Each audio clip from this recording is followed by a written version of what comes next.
This is the Comics Alternative Webcomics, reviews of Adamant, Scurry, and the Phoenix Requiem.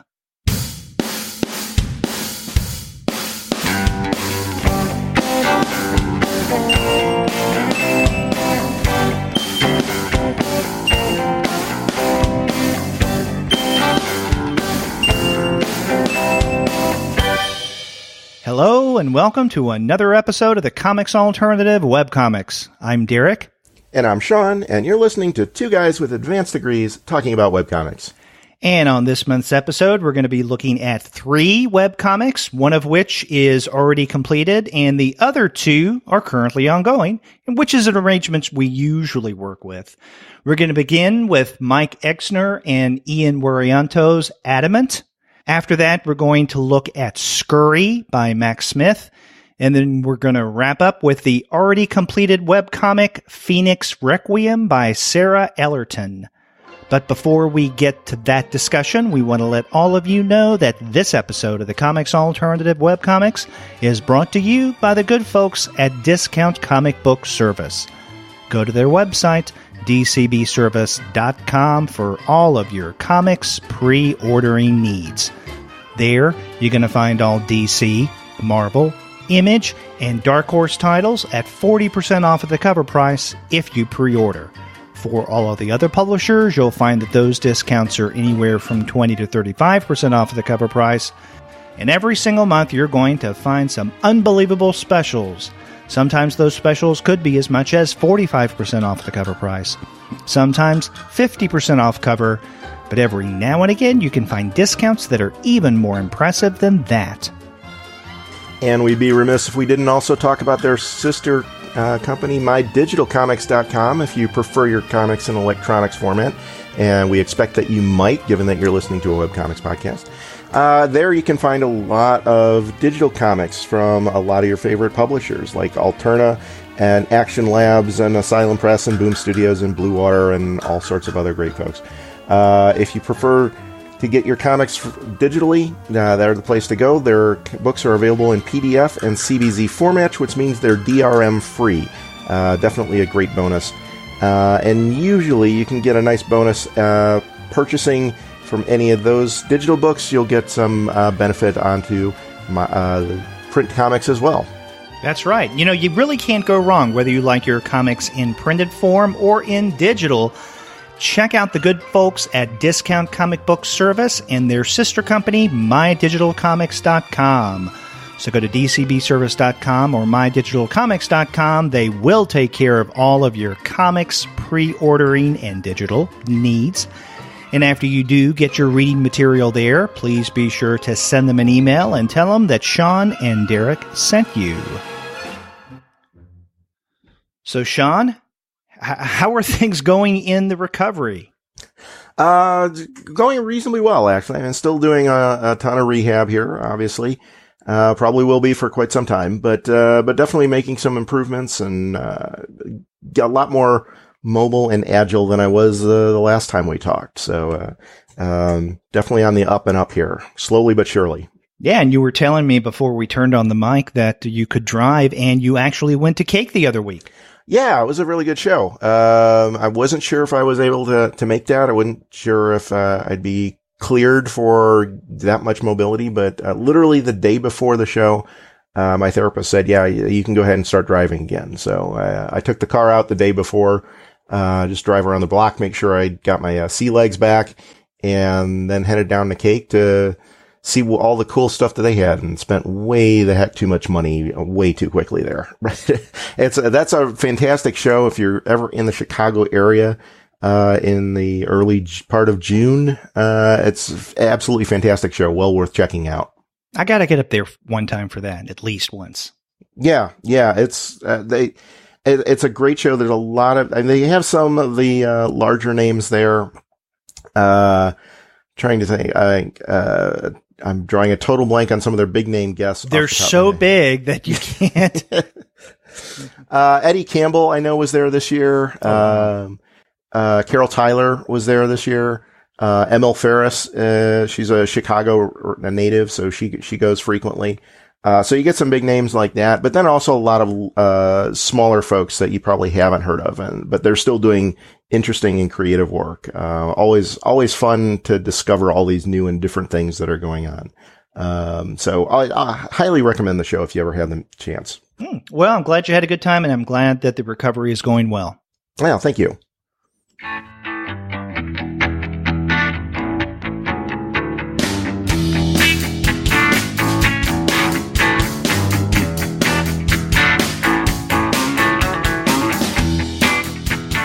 So you want to get into this month's webcomics? Absolutely. Let's dive right in. Okay, we're going to start with Adamant, and this is written by Mike Exner III, and there are actually several artists who are associated with this webcomic. I've already mentioned the name of one, Ian Waryanto. There's also D.C. Stolpner, Dan Franco, and K.R. Wallen. And so I guess Waryanto seems to be the writer or the artist who has gotten the credit on most of the installments. But then we have these other artists who are also a part of the mix. Yeah, and they usually it looks like they usually tend to switch things up on, like, with some of the flashback scenes, and there's a bit of time travel into this. We'll get to that in a moment. And that's one of the tricks that they use for helping to differentiate, the past from the present from the future, is which artist is working on which. So, you get some changing up of the art styles periodically, but it's not terribly disruptive because of the way they handle it. Yeah, you're right. I mean, the change or the shifts in art styles is noticeable, but I don't know. When I was reading this, I noticed it in the back of my mind. I didn't think, that's weird. And then start thinking about, well, why did they change the art right there? Or I don't like this, or it's something I'm not used to. Or in other words, it's something that I noticed, but it didn't bother me. Yeah. Yeah. Well, like I said, I think it's handled fairly well. They make some natural breaks in the storytelling. So, but we should probably back up a little bit and first tell people how to get to the webcomic in the first place. That's right. It's actually part of the, I guess it's I don't know if it's necessarily collective or they're using it as an overarching title, but it's part of Loophole Comics.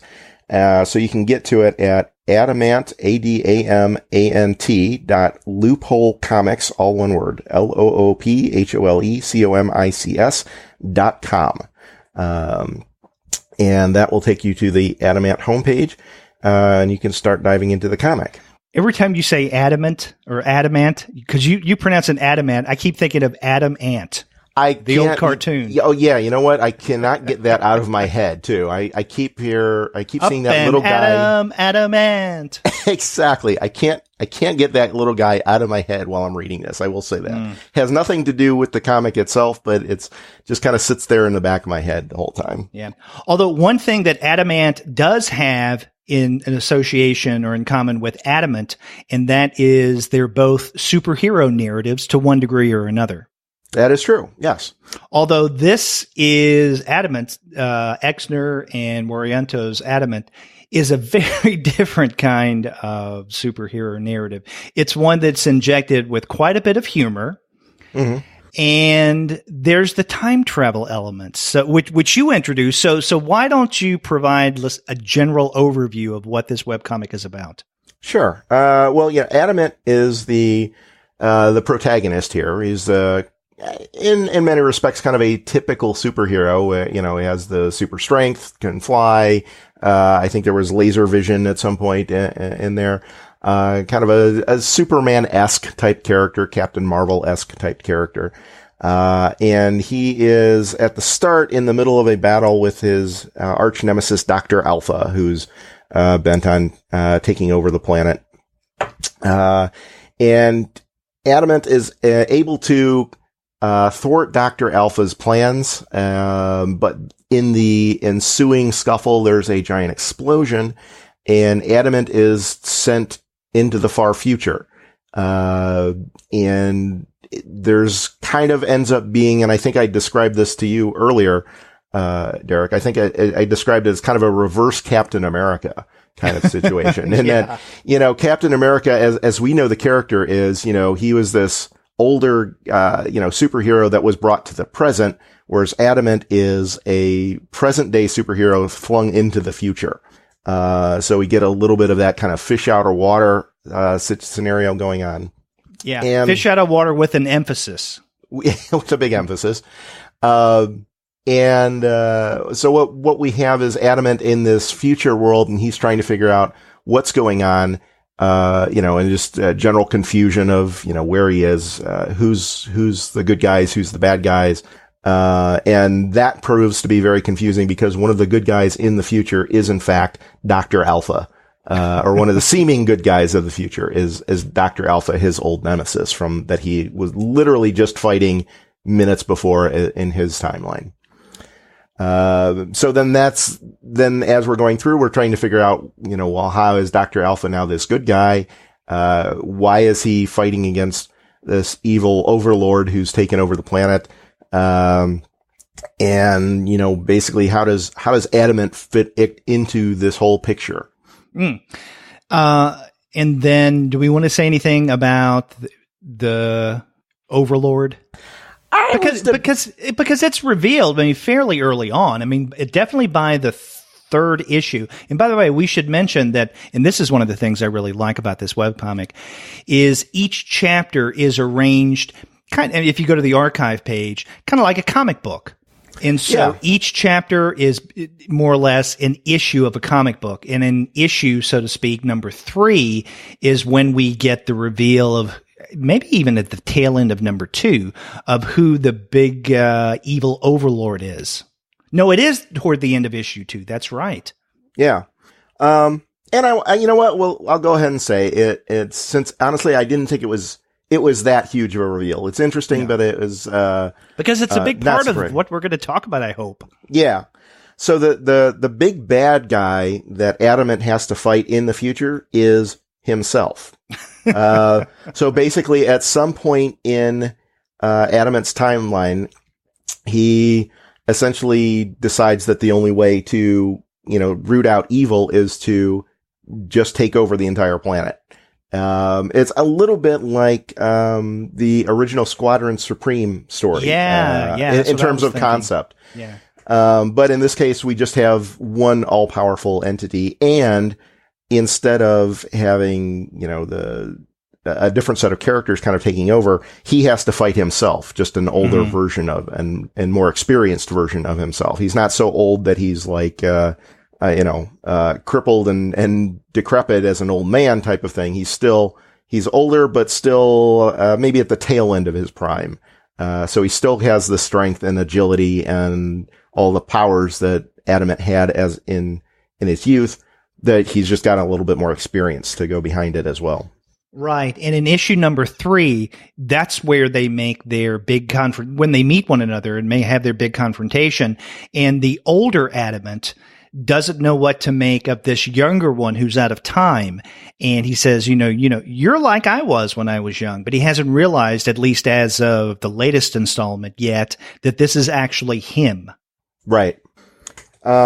And yeah, so I think there's a lot of interesting, we're still just getting, like you said, we're kind of early in that conflict of older versus younger, characters. And it's also interesting in that not only does the older Adamant not seemingly really recognize his younger self seems only barely able to understand that this is his older self that he's fighting. He's not, I think he understands it logically, but he doesn't seem to have accepted that yet. Because, he's been told this in part by this older version of Dr. Alpha that he encounters in the future too, which, as stated earlier, was, arch nemesis from years gone by. Right. And we've been describing Adamant as a man out of time, or at least the main Adamant, the younger Adamant, as a man out of time. But he's also a man who's kind of disconnected from himself because, as you point out, it doesn't yet register, at least on a gut level, that this is his older self that he's confronting, who has turned the world into what it is, which, they're not like literal zombies, but many of the citizens act like zombies because they are what I think the older Adamant says he used mind leeches in order to make them more tame. and so they act like zombies. Yeah, yeah. And it's and not to mention that he's also got, his security force roaming the planet now, are, these literal robots that are out to Sentinels, yeah. They basically and kind of follow their namesake from the Marvel comics in that they have their mission and they don't let anything stop it until that they're destroyed, essentially. So that's actually where the very first confrontation Adamant has, as he gets into, he's transported into the future, ends up in the middle of the street, and these robots come by and they cite him for some, I don't have that in front of me, but some very minor infraction, like not having his ID or something like that, and essentially start trying to destroy him immediately. And it's kind of that almost a Judge Dredd type of future where, if you break the law, you are not given any leniency whatsoever. And it's, so he's got this, so the older Adamant has this army of robots, policing the entire planet, in this future. And that's, kind of a constant threat, for Adamant and the resistance fighters that he encounters after he gets there. And one of the things I really enjoy and appreciate about Adamant is its concept, right? Because not only do you have a hero who time travels into the future and then confronts his old nemesis, who seems to be now the hero of this new world, for all we know. I mean, where we are in our reading up to this point. But it's the twist in that his older self, had he not time traveled, would have turned the world into something not very utopian, but just the opposite, something very dystopian.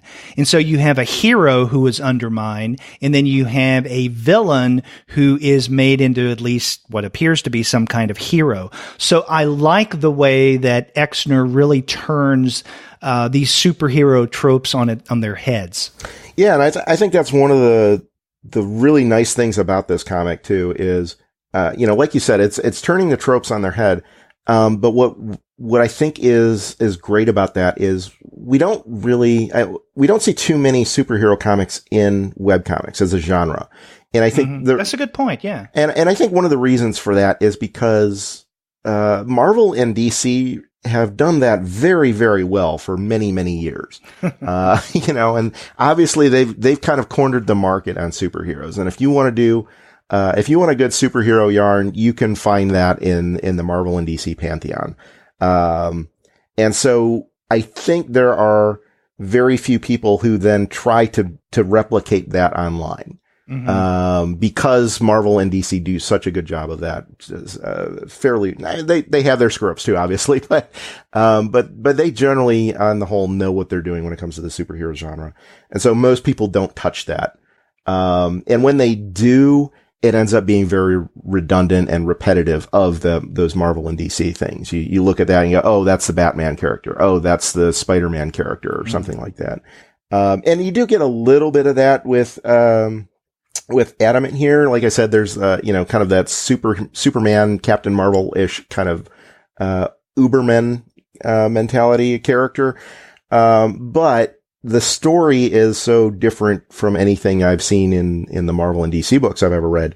I mean, even with the comparisons to, Squadron Supreme and some of those other ones that we made, it's still a unique take on that story and that idea that I think it makes it very interesting in and of itself. It makes it for a very different type of superhero story that, like I said, I don't think I've seen quite this twist on it in any Marvel or DC book I've ever read. Yeah, and on top of that, the material is treated satirically, but it's not the kind of satire that is in your face, right? It doesn't hit you over the head. Like, how many metaphors can I use? In terms of what it does with the satire, with the humor. At times it's extremely subtle, and I appreciate that. And so I think that's another difference between Adamant and what you find in the vast majority of the superhero fare in print. I think maybe another reason, and I'm just speculating, why there aren't many superhero narratives in webcomics is that I mean, there's a proliferation of that stuff already out there that people may be tired of it. So the realm of webcomics is a place for people, creators, and readers to explore other genres, other stories as an alternative to the superhero stuff. Sure. Yeah, absolutely. Nothing wrong with superhero stuff, but there, like you said, there is a lot of it already out there. Marvel and DC have been doing this for literally decades now, pushing on a century at this point. And, so there's a lot of, I expect, you're right. There's a lot of people who look at the superhero genre and say, yeah, that story's been told. I've seen that. I've seen Batman beat the Joker. I don't know how many times. I'm done with that. I don't need to rehash that story again. Right. Another thing that Adamant has going for it as a webcomic is the figure of Dr. Alpha. And, you've mentioned Alpha a few times. He's one of those figures that, at least in the first issue, is more or less an unambiguous villain. I mean, he acts it. What he does in his interactions with Adamant, it's unquestionable that he is the villain. But then by the time we get to issue number 2 and the hero Adamant is now in the future, we see a different kind of Dr. Alpha. And there's still a question, at least for me, as to Alpha's intent. Because I think when you were describing the setup, and correct me if I'm wrong, but you mentioned Adamant going into the future as something kind of accidental. I read it as Alpha intending this to be the case, because at one point, and it may be in the latest issue, number 4, he says something to his assistant Pogo. I want to comment on Pogo in a moment. Yeah. That if this is all going according to plan, which leaves you thinking that there's something a little more nefarious going on with Dr. Alpha than seems to be in the future Dr. Alpha, or the Alpha in the future. He's not as heroic as we think he is. So there's still a question mark as to Alpha's place and his intentions.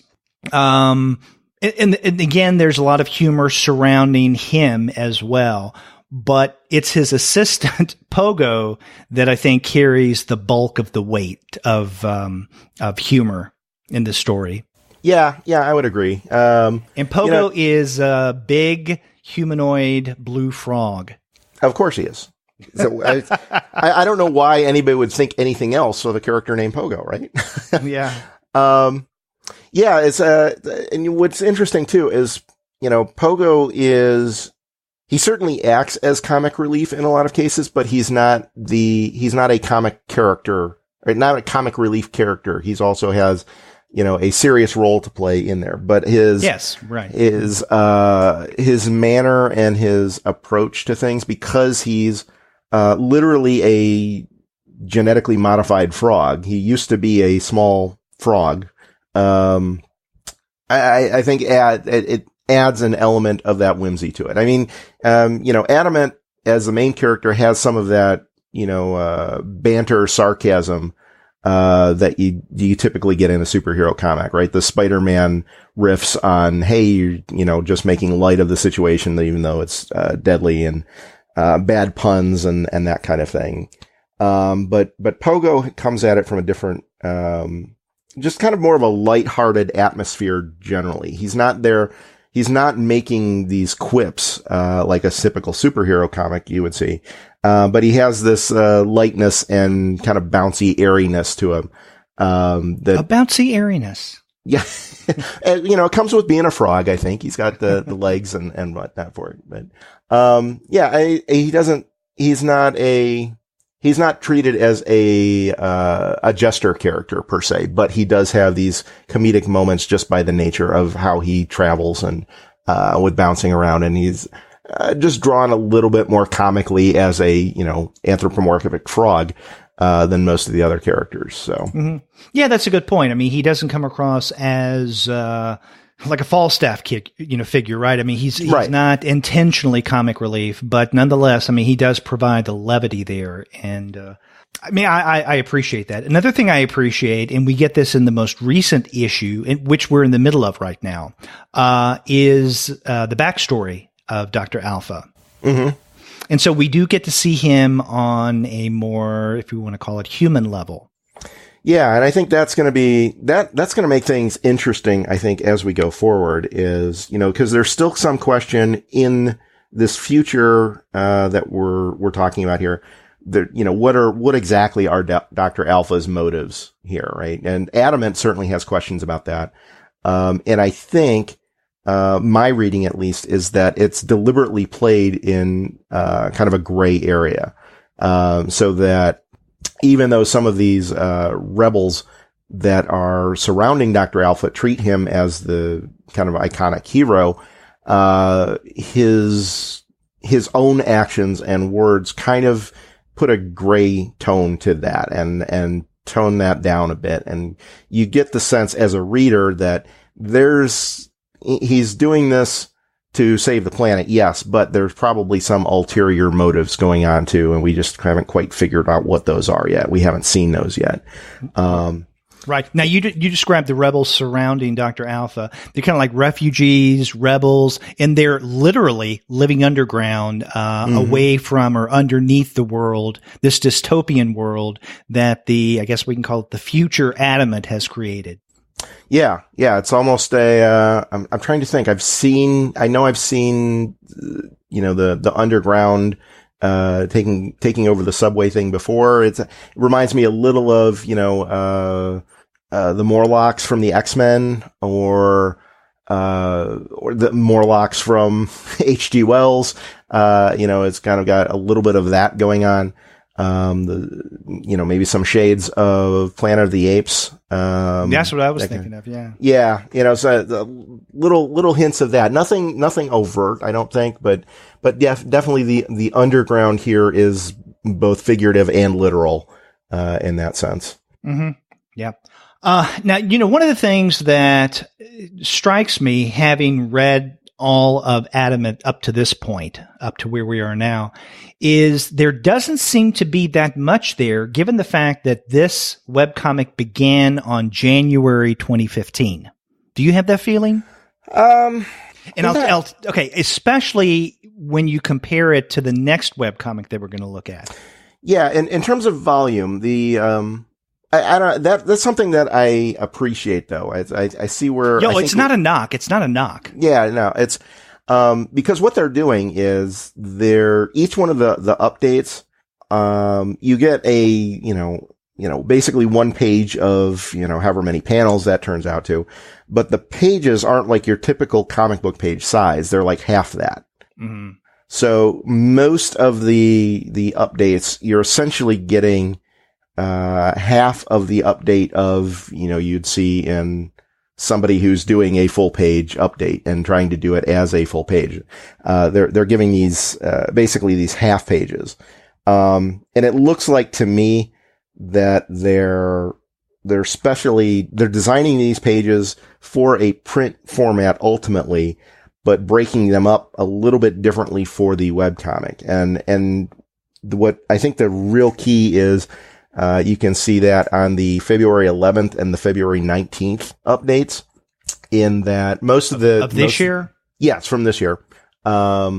As most of the page updates, you get what looks to be like a half page from a comic. Mm-hmm. But the February 11th one is a little bit larger than that, and you get almost 2/3 of a page. But then the February 19th update is only 3 panels and looks like it's maybe only 1/3 of a page. Mm-hmm. So my guess is they're designing these pages as, full comic book size pages, and then cropping them down and, rolling them out in terms of updates on essentially a half level scale or something like that. Which I think is not a problem with that. I think it's actually a very good idea. But it does make it, I think it makes it challenging for them as creators to make sure that you still get, as a reader, enough of an update that you get some story movement, but not confuse people in the process, by just kind of leaving things hanging mid-page or something like that. Now, a moment ago when I was saying that, I would have thought having finished up to, the most recent installment, that there would have been more, given the fact that this started back in January of 2015. That wasn't anything negative. I wasn't saying, well, I would expect more material. I feel cheated here by any means. I do think that each installment, whether it be a larger page, multi-panel, or multi-strip, or in the case of, as you mentioned, the February 19th of this year strip, just one strip going across, relatively small. Even that bit, I think we have with each installment enough story momentum to carry you forward. Because I at no point in reading this was I disappointed in thinking, well, not much went on in today's installment. Yeah. And that's why I think that's really tricky for creators to pull off well. I've only seen a handful of storytellers that I thought did a really good job of that. The one that comes to mind, or two, I guess, pair up, Phil and Kajafolio for Girl Genius. They do a fantastic job. They figured out early on that's how they needed to run their story. And if you read, they do a full page every time. But if you get to the bottom of any given page, you've got a conclusion, right? You can just pick any page at random of Girl Genius, and the ending of that page will end on some kind of moment. Maybe it's a punchline. Maybe it's a dramatic reveal, what have you. But there's definitely, they've paced the story so that each page has a definite moment at the end of it. And I think Adamant here, has a similar kind of thing. There's each sequence, whether it's 3 panels or 5 panels or whatever their update is. Like 1 page worth, half page worth, page worth. Yeah, whatever you're getting in that particular sequence has some kind of, again, not necessarily a punchline, not necessarily a dramatic reveal, but it has a conclusion of some sort that feels satisfying. Yeah. And that's really tricky to pull off, I think. Yeah, it is. And another thing I appreciate about Adamant is, and this gets back to something that every now and again you and I mention on the show, and that is the means through which we consume these webcomics. Now, I read the webcomics when I'm preparing for every month's show. I read on my tablet. On my iPad.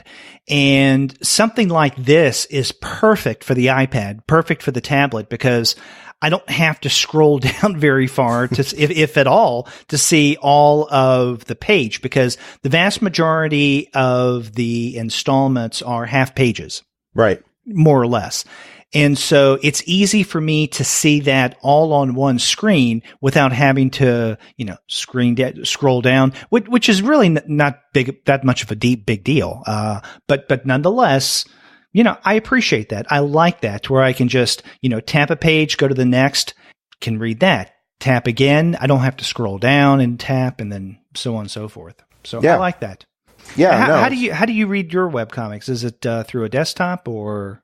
It depends on where I happen to be sitting and what I want to read.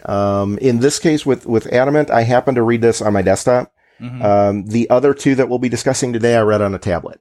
And that was just a function of, what I had to do, what devices I had available at the time that I wanted to read them, basically. Okay. By the way, when we get to Phoenix Requiem, remind me to make a point about what you just pointed out about reading it on a tablet, because there's something I want to say about that in terms of the presentation and how, at least for me, a tablet was definitely the way to go. Okay. Absolutely. Do you have anything else about Adamant? Totally tangent to the comic itself, but I just feel the need to point this out. They, like I said at the top, this kind of all falls under the umbrella of their Loophole Comics definition, whether, I don't know if they're using that as an imprint or what have you. And you can see on the left side of the page, every page, they have the Loophole Comics logo. And I would just like to point out that the word comics in that logo uses a font that I actually designed like almost 20 years ago. Get out of here. Not joking a bit. That is, I designed a comic based off the Fantastic Four logo in the mid-90s, before there was actually an official Fantastic Four font. There is an official Fantastic Four font. There is an official Fantastic Four font. You can't get it. Marvel say has that the three rights times to fast. Yeah. But I made an unofficial one called Fantasty Font. You can still find it online, and I recognize that immediately from the Loophole comic. So thanks, guys, for using my font. Always great to see it in action. Like I said, it's been 20 years now, and it's cool to still see it pop up from time to time. Yeah, great. Oh, and we should mention that I thought, because many times we talk about the design of the website, we don't have to say too much about this, but I thought that this was a fairly easy site to navigate, to find things. They have an archive, which I think is useful, a contact page, credits. They have patrons, a Patreon account, I assume. So yeah, it's relatively simple and straightforward, no nonsense, but that's good. Yeah, I think that worked real well.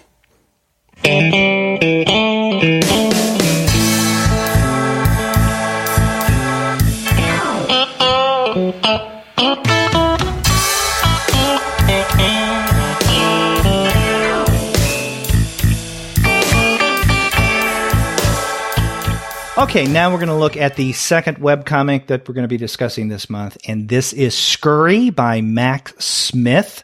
And this is, you can find this at scurrycomic.com. That's one word, SCURRYCOMIC.com. And this began, I think, in January of 2016, and it's currently ongoing. Yeah. And it's a story about, all of the animals that are still in, I don't think the area specifically is named, but something that appears to be like a general suburb of the United States or Canada, North America maybe. And all of the humans seem to have vanished. We don't know what's happened to them. They're just no longer there. All the houses are intact. There are cars on the road. Things are starting to fall down. It's been a little while now. The humans have apparently been gone, and all the animals are trying to fend for themselves, trying to figure out what's happened and how to survive. And the primary focus is this colony of mice, with a few rats, that have been living in these houses in the suburb and are now running out of food because they've been used to living off the refuse of humans, basically. And so, the Mouse King essentially sends out some of the mice to see what they can find in the city, or maybe there's rumors of this truck that had flipped over on the highway several miles away. There might be food in that. And so he's sending some of his mice out to figure out what's going on and trying to get them new sources of food so they don't all starve to death. The problem with this is that one of the other mice thinks that the Mouse King doesn't know what he's doing anymore, and he's not valuable, not a good leader. And so this other mouse is trying to undermine things by making deals with the resident cats. And we run into some of the other characters like the beavers and the ravens and a moose and foxes and wolves and all these other animals who are also trying to deal with this apparently sudden change of the environment in a pretty dramatic fashion. Right. And so far, I think the last installment was in mid-May, which is a map, which I found quite useful because it gives you a sense of place and scope of where you've been reading up to that point. Mm-hmm. And yes, this was published on May 13th, and we are in chapter 7, and each chapter is anywhere from 22 to 33 pages long. So they're fairly containable, but it's really a substantive story so far. Now, you were mentioning the characters, the main characters, the colony. These are the mice, and as you mentioned, a few rats. Our protagonist, from what I can gather, the main character is a kind of a red mouse called Wix, W-I-X. Mm-hmm. And another one of the main characters is a white female mouse called Pict, P-I-C-T.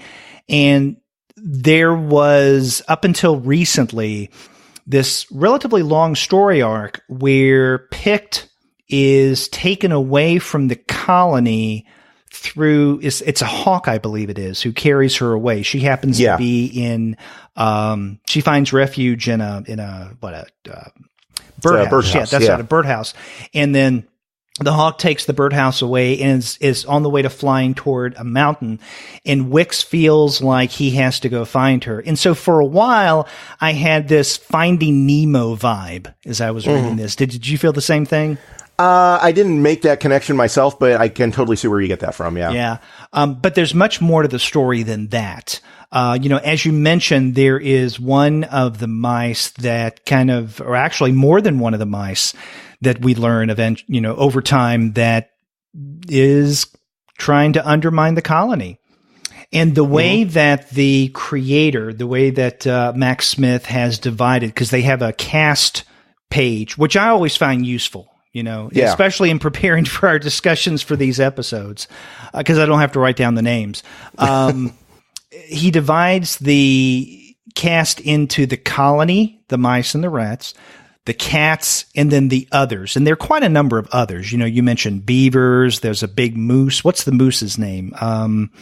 Atlas? Is that the moose's name? Yes. Remember correctly? Yeah. I believe so, yeah. It really is it's a fun story, and it's very well done in terms of the art. Now, I wanted to ask you, Sean, by what means is Max Smith illustrating Scurry? It looks like, it's definitely computer generated.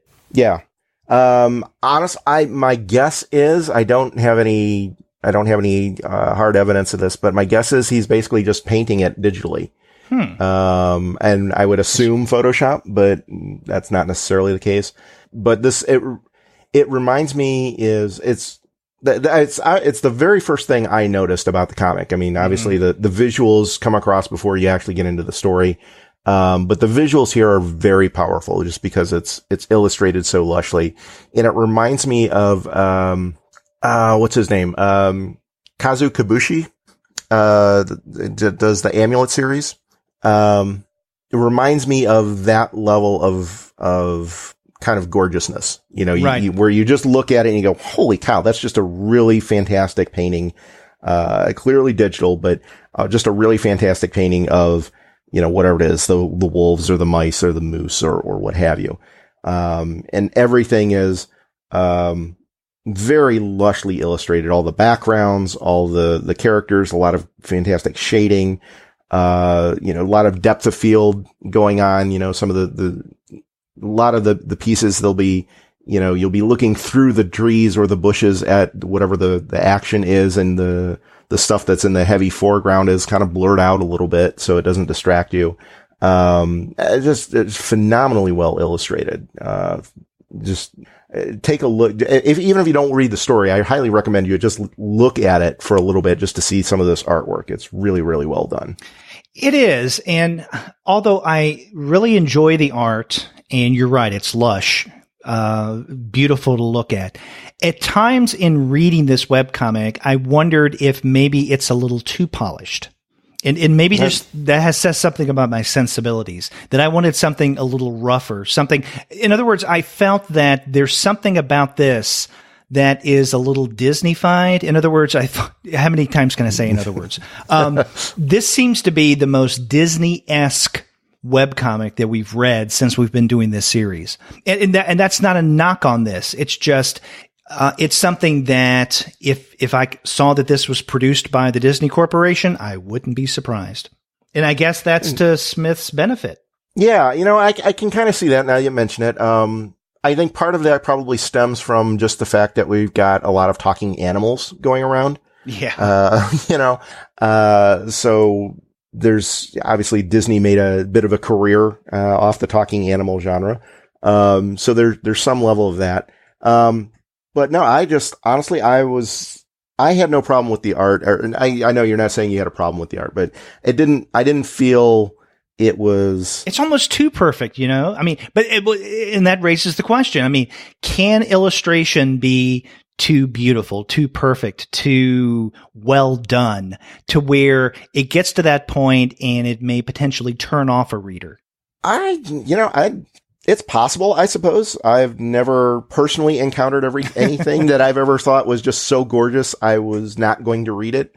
You know, there's stuff I've read that was, if anything, the only problem I've ever had with that along those lines at all is that the individual illustrations might be fantastic, but the storytelling fell apart. You know, the panel-to-panel sequencing or whatever maybe wasn't as good. I've seen that, and that's not the case here. I think he does a very good job of telling the story as well. But I think speaks very well to his craft. Again, not only as an illustrator, but also just as a storyteller. It's, I found it just very, compelling. I was not expecting. I started reading the story expecting, okay, this is going to look gorgeous, but probably will fall down in the storytelling. Mm-hmm. And I did not get that at all. I was intrigued and compelled by the story, personally. I think I did not make the Disney reference personally because I associate that with a little bit more cartoony, characters, and the characters themselves here are just as lushly illustrated as the backgrounds. Right. So, and by the way, let me just point out, in no way whatsoever am I suggesting that Smith's art is too perfect or too beautiful to where it becomes a little bit of, of an annoyance. I'm just posing that as a speculative question. Can art at some point be too well done to where it kind of turns you off? It's like, show me a little imperfection. Show me a little offness there. And so anyway, what I'm doing is I'm using Max Smith's art as a springboard into a larger issue. But to come back to the webcomic Scurry, I mean, you're right. I mean, this is definitely beautiful art, and the storytelling does not disappoint. I mean, I felt the same way that you did, that this is one of those webcomics that has great art. It's definitely not a weak story. It's a very strong story. In fact, to me, the storytelling is stronger than the art, as good as the art is. That's an impressive statement. I would disagree on that a little bit. Not as necessarily a knock on the story or anything, but, I was more struck by the art itself. Yeah. That's maybe a personal bias in that. But. Yeah. Well, one of the things that impressed me about the way that Smith deals with the story of Scurry is that he's able to juggle such an ensemble cast well. Because something like this could easily get away from a creator. Mm-hmm. And let's keep in mind that Max Smith is the sole creator, the writer, the artist of Scurry. He doesn't have a team behind him or who's working with him. He seems to have crafted out the story fairly well and brought in a variety of different characters from, different species, literally, that function as a nicely well-oiled narrative machine. Yeah. And you know what? Actually, as you mentioned that, I hadn't really thought about it before, but as you mentioned it, it reminds me a little of Lord of the Rings in that respect. Because I hadn't thought of that either. Yeah, because you've got all these different characters going out, right? A huge ensemble cast, and they all have their own individual missions that they're following. And they come together and then they break up and then they meet up again. And then there's these other characters introduced and have their own things going on. And then some of these other characters meet those characters. And right. So there's all these different character interactions going on, that kind of weave in and out to tell a larger story. And we kind of get that with this as I'm thinking about it, right? We've got this colony of mice and rats that have their own thing going on at the colony, but then Wix is going out and doing some exploring, but then Pict goes out to warn him of some ambush, and then she gets lost, and Wix starts following her and meets up with the moose and then encounters the wolves. Then the foxes come in, and the Fox sisters. Yeah. Yeah. And meanwhile, Pict is, caught up with these beavers, and then the ravens have their own thing going on with the beavers, which is, a whole nother story in and of itself. So there's a lot happening there in terms of, characters kind of coming in and out and having their own agendas and doing their own stories, but it all flows together very well here. Like you said, it's juggled very nicely, I think. I don't recall at any point so far being so far removed that it was like, oh, hey, what was Pick doing or what was Wix doing or anything like that. And anytime you switch scenes, you were like, oh, okay, we're going to follow this other character for a little bit. Great. I wanted to know what was going on there. And I think it flows very well overall. It's, now that you mention it, that is a really excellent, bit of storytelling craft there. Yeah. And at the same time, the weight of this, let's say the ensemble cast doesn't, tip over, right? Mm-hmm. So there's never, I think, at any point too much that's going on. One of the things that Smith does is he gives us, there's a series of what you would call in film cross-cutting, right? So there may be 2 or 3 stories going on at the same time. He'll give us a little bit of one story, then he'll switch to another and give us a little bit of another, and then go back to the first, so on and so forth. Mm-hmm. And the way he works that is, I think, beautiful. Especially, a great example is toward the very beginning when we're in the first couple of chapters. And this is where Wix and his companion UMF, and I'm assuming that's how you pronounce Umf's name. I don't know how any other, that's the only way you can pronounce that name, I think. Yeah.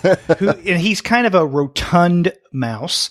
But he seems to be adept enough, at least, to make it in the field. And what Umph and Wix are on is a reconnaissance mission to try to find some food, because the colony has sent out, as you pointed out, various groups of mice to go out and see what they can scavenge. And mm-hmm. so while Wix and Umph are out, of course, they encounter cats, and there's quite a dramatic scene inside one house, and I think they're in a kitchen, mm-hmm. when they're cornered by a couple of cats and they need to get away. And then Wix and Umph get separated.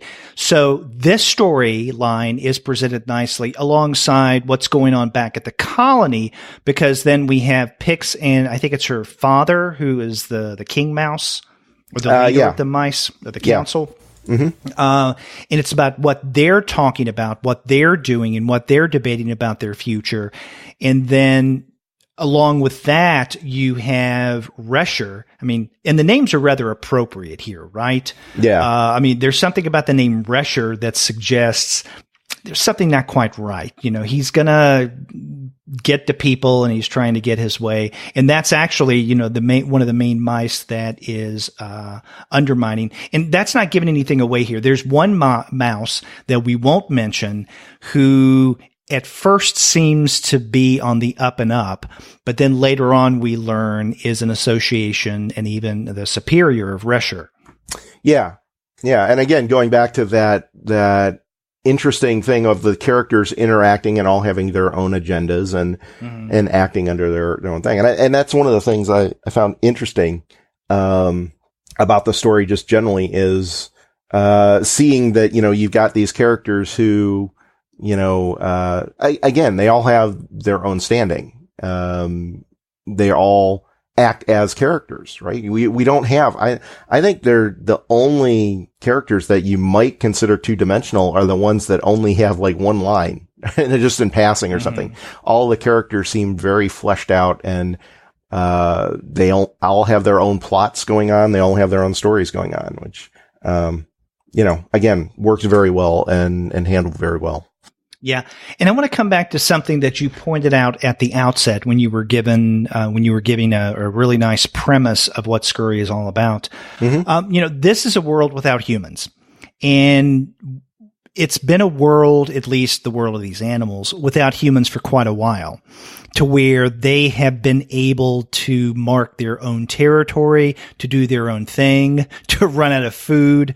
Right. But we don't know. We still do not know. A year and a half into this No, 2.5 years. Okay. A year and a half into the webcomic. We still don't know. Yeah, I can add really well.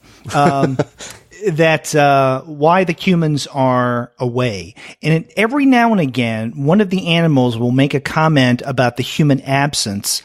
And I can't remember, in one of the later installments, or one of the more recent installments, I guess, one of the animals says something about, but they're not coming back anytime soon, or they won't be coming back anytime soon. And we don't know why that is. Right. Is this something apocalyptic that has happened to the human race? Have they just decided to move for some reason? We don't know. And that's one of the things I very much appreciate. One of the many things I appreciate about Scurry is the ambiguity behind the human absence. Yeah. And what's interesting too is, it's very ambiguous because it's not like we're seeing dead humans anywhere, right? There's no corpses. So it's clearly not, people dying of plague or anything like that. But we still have all the artifacts of humanity still there. The houses are still up. There are cars still on the road. The highways are still more or less intact. There's some are starting to fall apart, just from weathering and whatever. But, we see enough that, the humans have left, but they weren't just wiped out. Or, not they obviously have vacated their world. Right. Abdicated it to the animals. Yeah. And it's not just, we primarily, most of the action occurs either in this, little suburb area or the woods. So you could argue maybe they just left that one suburb, but we get enough, there's enough storytelling and enough, references in the story that this has also happened in other areas as well. Mm-hmm. Particularly they refer to the city repeatedly and that's been vacated. And so it's not just, it doesn't seem to be, we don't know if it's worldwide, but it's certainly a larger, exodus than just this one little town. Now you keep mentioning the suburbs. There is a place, if you look at the latest installment, which is a map, there do seem to be suburbs to the city, but where the colony is in this lone house more in a country area. Yeah. But that's and I think I was referring primarily, I want to say the suburbs, I refer to that more because that's where the story starts, right? It starts in that house. Yeah, exactly. It's that one house that's in the suburbs. And that's the last house on the street, I think they say, or something to that effect. Yeah. It's like on the outskirts. Right. Mm. But the point being is it's not just this small isolated area. It's, again, we don't know if it's a worldwide phenomenon, but it's certainly a area wide phenomenon, not just a small area. It's pretty decent size that the humans have evacuated. Yeah. Now that I look at this map again, this looks to be the West Coast. Is that, I don't know though, that I presume you're talking about that body of water on the left-hand side. Yeah. I don't know. Is that an ocean or just a large lake though? Could be it could be a lake, could be an ocean. I don't know. Yeah. One thing I want to switch gears here before we leave this. One other nice thing about the comic here is that it's available in languages other than English. This is written, appears to be written entirely in English, but if you go under the comic, navigation item, across the top. Translations. I didn't even see that. Yeah, there's a translations option there. And the entire comic has been replicated in Russian and Italian as well. That's interesting. From what I can tell, I gather that those are, fan-made, fan translations. I don't get the impression that Mac had done these himself. But apparently enough people have liked the comic from wherever they happen to be that they were willing and able to translate everything. The Russian one appears to be complete in terms of they're up to speed with all of the latest issues or latest installments. The Italian one seems to be mostly done, but there's definitely at least a few I don't want to say chapters, but there's some pages missing towards the end of that. I think they're still working on that. So if you're a supporter of Trump, you could read the Russian version. Exactly. Yes. Although I suspect if you're a supporter of Trump, you wouldn't want to reid it at all. But that's a little. Or if you're a supporter of Trump, you couldn't read it at all. That's entirely possible too. Yes. But I think it's, I always think that's cool. Again, these translations appear to be fan works. I don't know it because it doesn't look, it looks like that, I'm guessing Mac provided the original page files so that they could, retype them and redo them instead of trying to just use MS Paint to drop in new text or something. And because they're linked from the primary site, they're clearly approved by him, at least at some level. But I always think it's fascinating, and interesting to kind of remind people that these webcomics, this is a worldwide web we're talking about, and that, these comics are shown and seen throughout the entire planet here. Anybody with an internet connection can look at these, whether you're in, United States or Russia or Italy or Japan or Korea or wherever, you can still get access to these. And it's fascinating to me that people are, able to read this and enjoy the same story despite not speaking the same language as the original author. Mm-hmm. And I would like to point that out, and I just think that's really awesome and one of the very cool things about webcomics.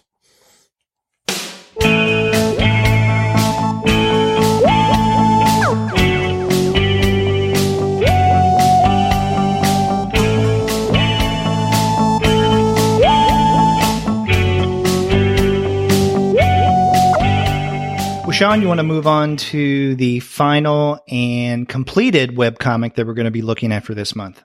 Absolutely. Go ahead. The Phoenix Requiem. This is by Sarah Ellerton, and you can find this at requiem.seraph-ninn.com. So I'll spell that for you. requiem.seraph-inn.com. Or I'm sure you can find it if you go to Google and do a search. I'm pretty sure that's how I came across it at some point. So I was going to, I'm fascinated how you come across some of these. So is that how you found it? Just doing some kind of general browsing, searching? I think in the case of Phoenix Requiem, I think I was just, I don't recall what I was searching for originally, but it was just, I kind of browsing through Google results, and this came up and looked interesting and said, hey, let's take a look at this. Now, this webcomic has been around for a while, and I'm not exactly sure about the dates. I was looking to try to find something a little more definitive than what I found. It seems that this webcomic started either in 2010 or 2011. I'm not sure. Maybe even before that. What do you think? I was just going to go with 2010. I've seen she's got the copyright 2010 on the bottom of. But I've seen copyright 2011 too. But that would mean at least 2010. So right. 2010, and it ended. I don't know, maybe about 2013. And how I got that, I went to the very last page and I saw when the first comments appeared. Okay. And I think there were 5 years. Was the first comment on the very last page was about 5 years ago. Okay. So this webcomic has been around for a long time. It's been completed for a long time. Yeah. Which is saying something for as long as it is too. Mm-hmm. And in many ways, it does kind of have that older webcomic feel. What do you think? To some degree? To some degree, yeah. I mean, it's certainly not it certainly doesn't strike me as that original kind of old guard webcomics from, say, 2000, late 90s, early 2000. But it does still seem, there are parts of it that do kind of have an not as contemporary feel, which is perfectly fine. And I'll tell you why I say that, and this links back to something that I anticipated or kind of teased earlier. We were talking about how you read your webcomics, and I said that, I'm very glad that I read Phoenix Requiem on my tablet. The pages on Phoenix Requiem, and after I make this point, we can talk about what this is all about. But the pages, each page of Phoenix Requiem, I think is relatively small. Now, granted, my eyes are old, but one of the things that I had to do is either hold the tablet close to me or kind of with my fingers zoom in easily enough on my iPad to see what was being said. I don't know. Did you find the pages a little smaller than, let's say, more contemporary webcomics? Yeah, now that you mention it, yeah, I do recall, like the first several pages I looked at. This one I happen to read on a tablet as well. And there did seem to be a little bit more space along the edges than, more contemporary comics. Mm-hmm. I didn't, apparently my eyes are a little better than yours. I didn't have any problem. I didn't have to zoom in, to read anything. I didn't have any problems there.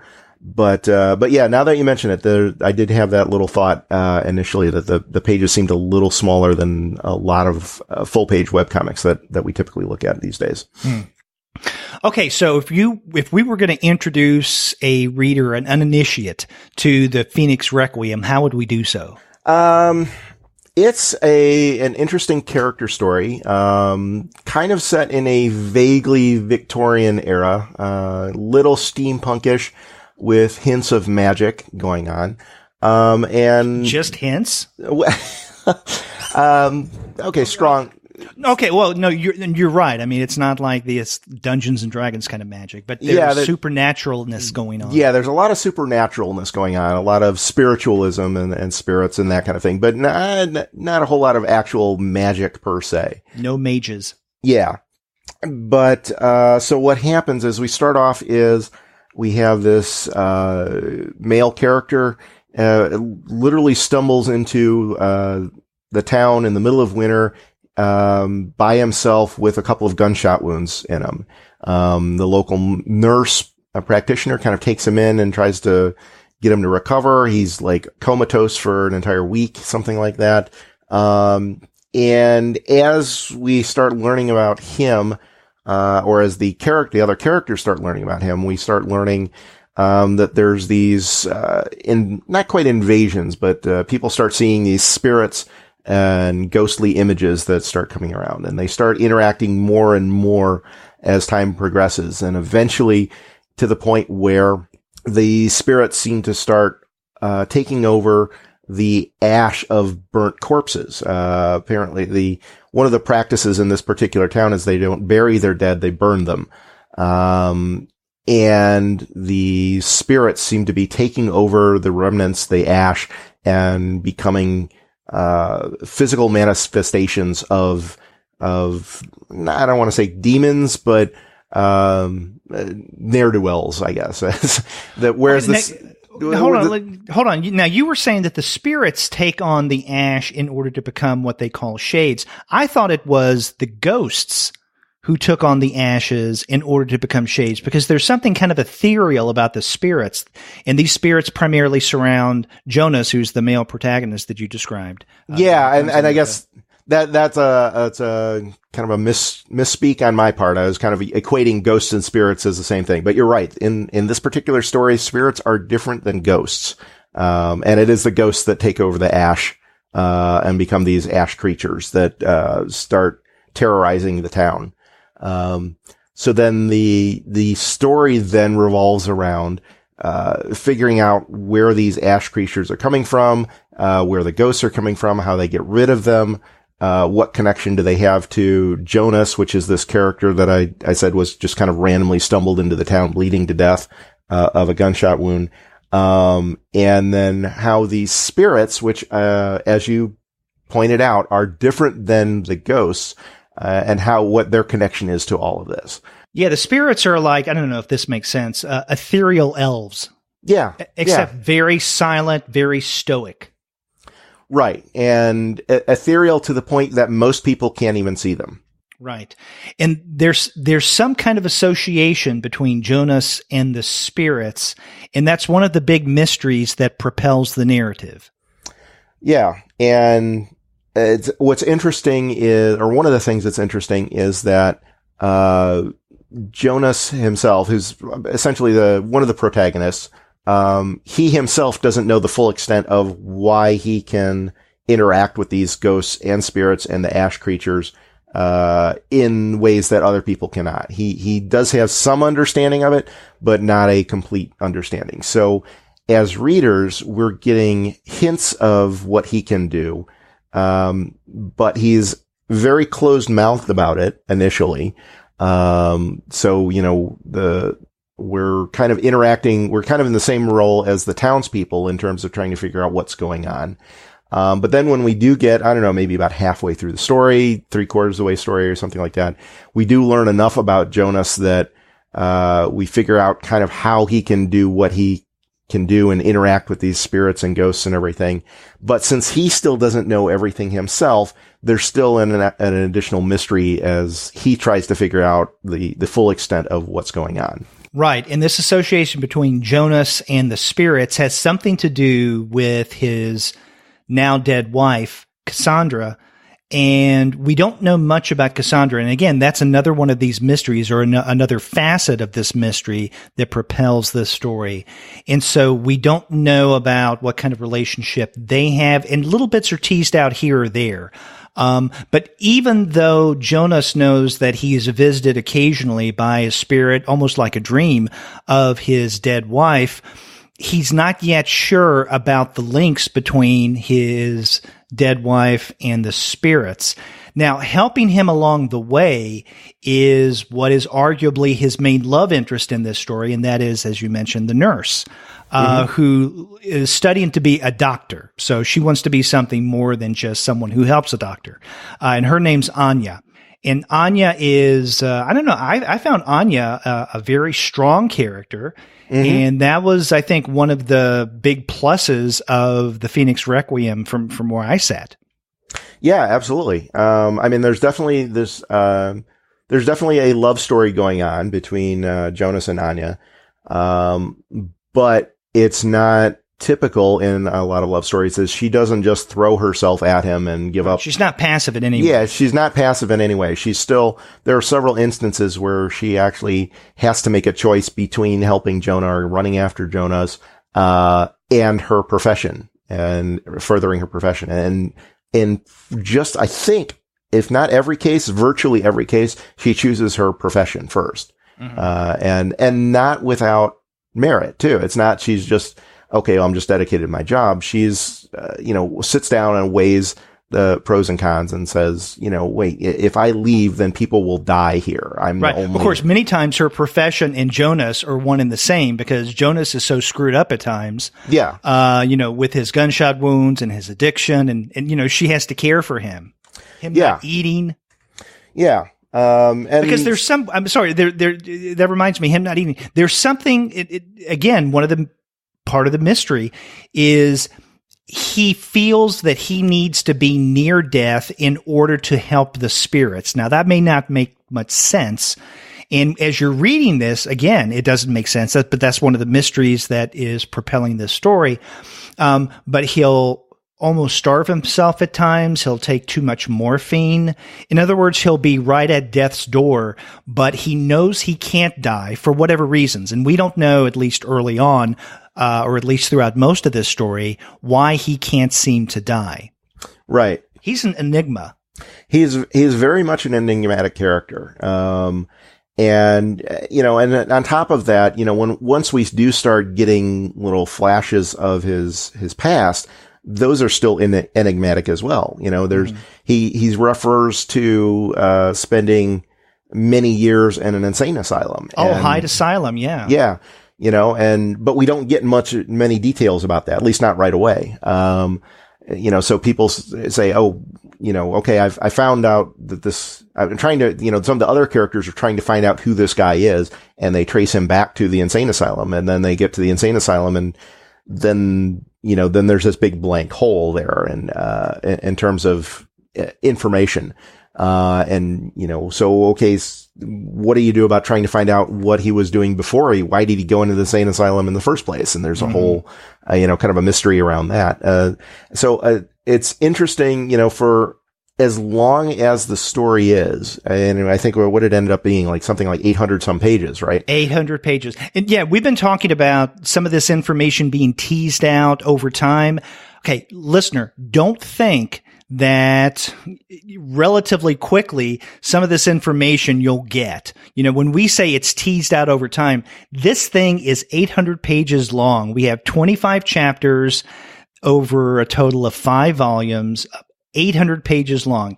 It is a big ass story. Yeah, you're not going to finish this in one sitting. I don't think. No. But because there's so many enigmas surrounding Jonas, we'll keep getting these little bits and pieces throughout. And every time you think you start to get a handle on them, then we get this other bit of information that opens up another Pandora's box of mystery, essentially.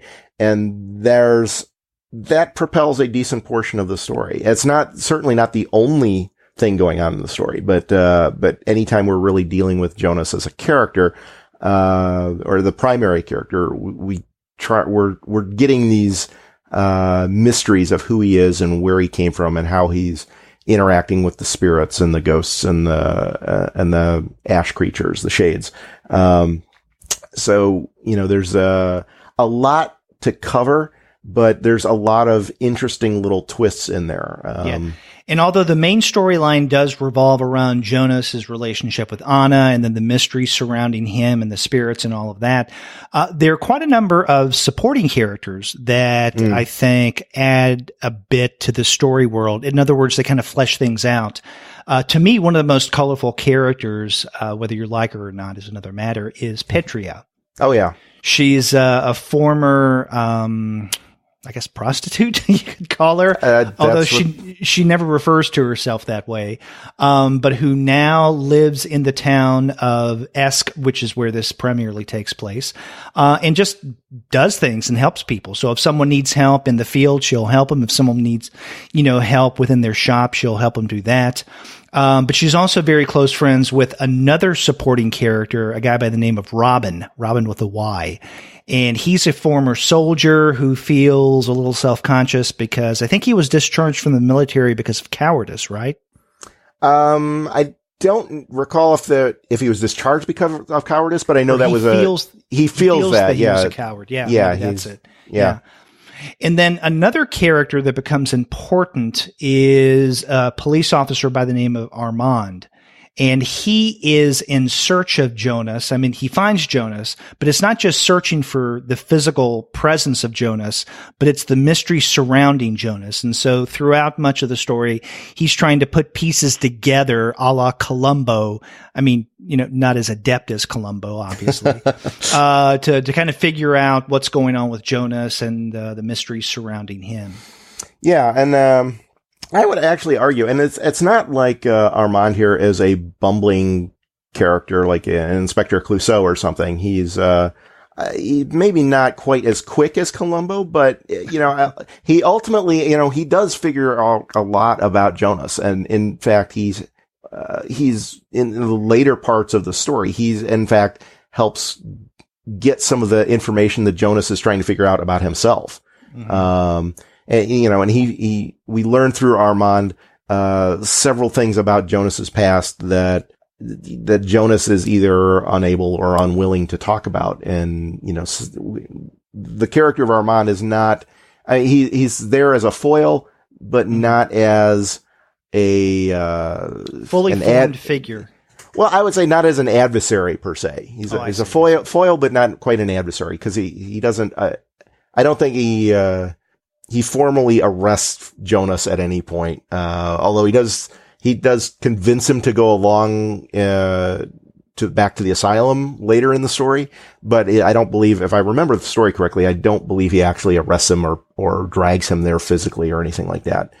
So they have an adversarial relationship, but they're not quite adversaries per se.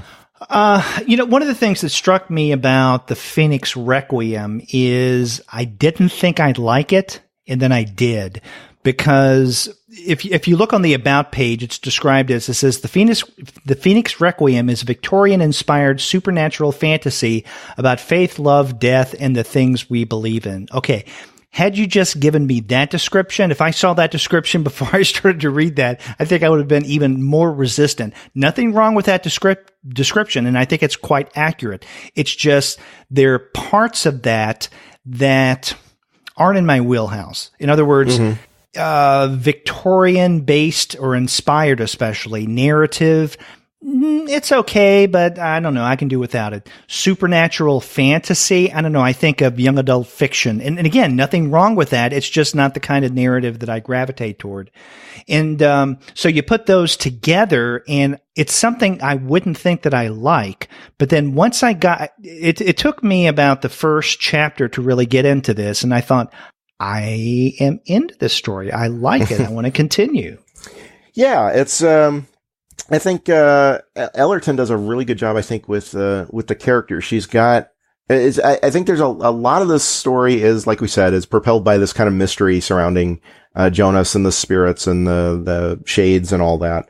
But the characters are, distinct and well formed, and the narrative itself flows pretty well. So it's still a character driven story, and you can still get interested in, well, how's Anya going along here with her professional career, and how's Petria going along and getting along with the rest of the townspeople? And there's elements, of classism and discrimination and whatever, because she used to be a sex worker.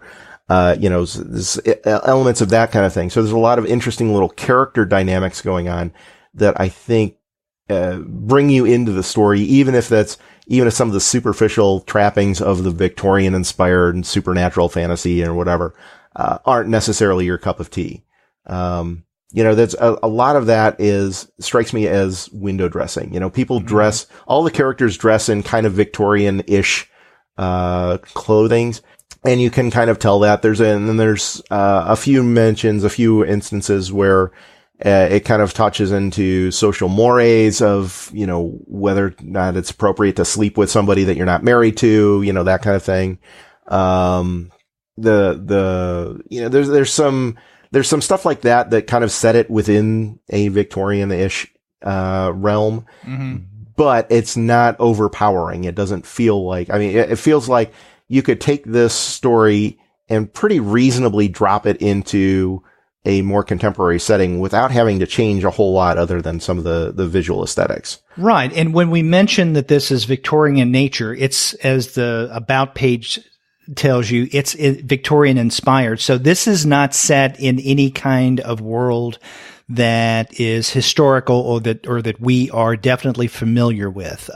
Right. It's Victorian-ish, but it's in a realm with cities and towns or towns, I guess.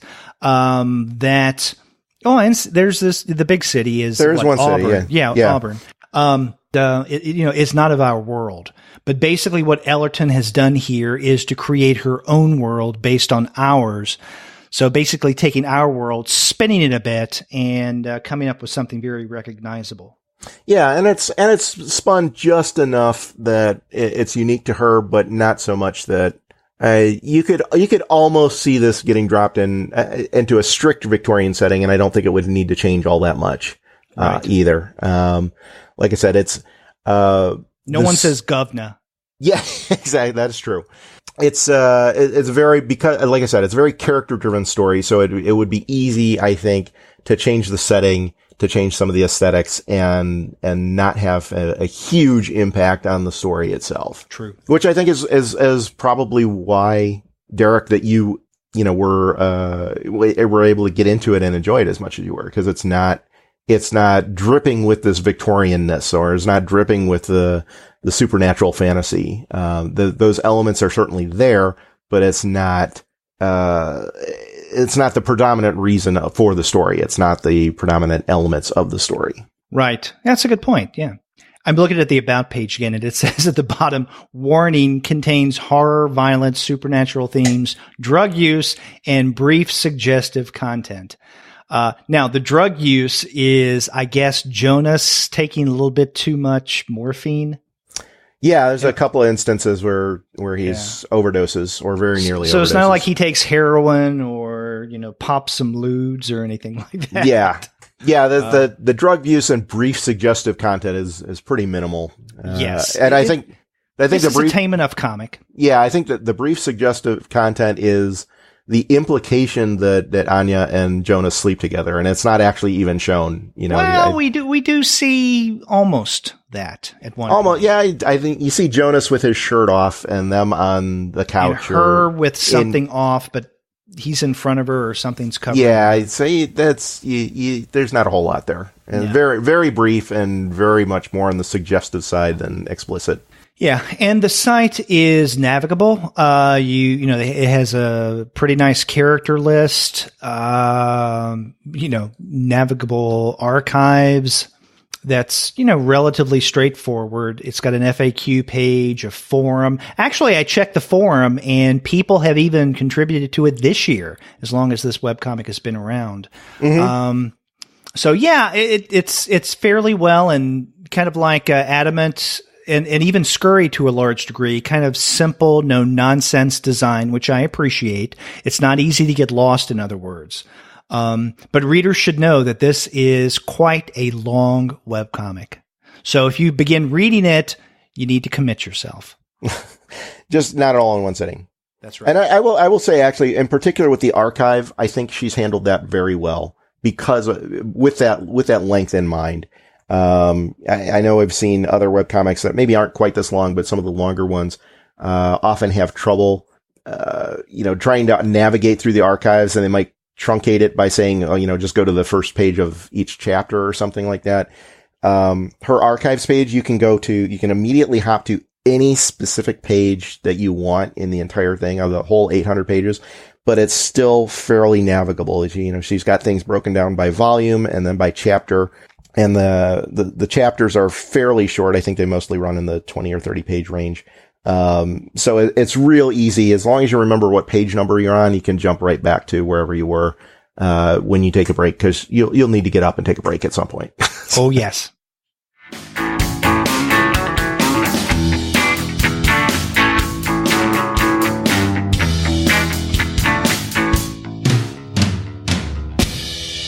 So there you go, the 3 webcomics that Sean and I looked at for the month of June. We started off with Mike Exner III and Ian Waryanto's Adamant.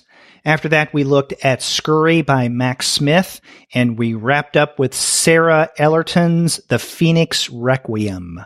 A lot of good reading for this month. Yeah, a lot of great stuff. All highly recommended. Yes, we highly recommend that. We also highly recommend the website of our sponsor, which is Discount Comic Book Service. Go to dcbservice.com and you will find a slew of discounts on your favorite printed comics. But if you prefer digital fare, remember their sister company is mydigitalcomics.com. So either dcbservice.com or mydigitalcomics.com. Either way, you really can't go wrong. And after you do get your reading material there, then get in touch with us and let us know what you're going to be reading. If you go to our website, comicsalternative.com, you'll find that you can leave us a voice message online via SpeakPipe. Or you can call us the old-fashioned way by picking up the phone and dialing 4153-COMICS. That's 415-326-6427.